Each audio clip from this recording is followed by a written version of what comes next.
how to calibrate and measure the resistance using analog and digital multimeter.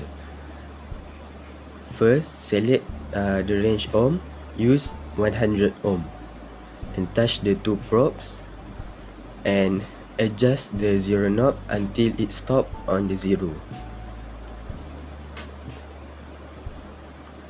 Then touch the two probes on the resistor and measure the value, and the answer will appear. For digital multimeter,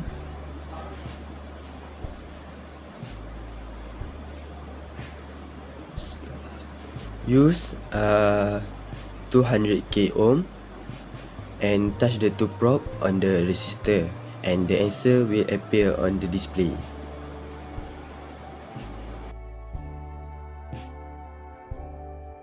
First, positive power supply connect to the 3.3k ohm resistor, and negative power supply connect to the 4.7k ohm resistor.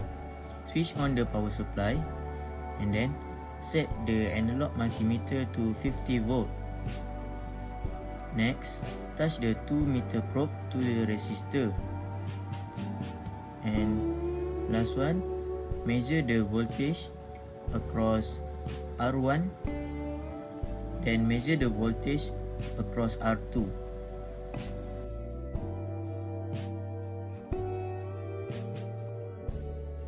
Next, we are using the digital multimeter. First, select the range voltage for 200 volt. Next, touch the two probe to the R1 resistor, and we got the answer. Next, touch the two probe to the R2, and we got the answer also.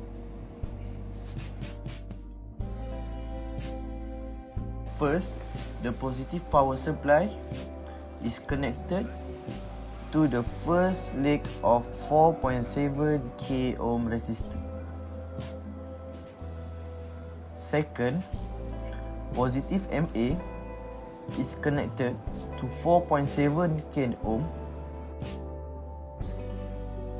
and use 3 MA connected to positive 3.3k ohm. Negative power supply is connected to 3.3k ohm also. And then switch on the power supply. Power supply is set to 10 volt. And the last, you get the answer.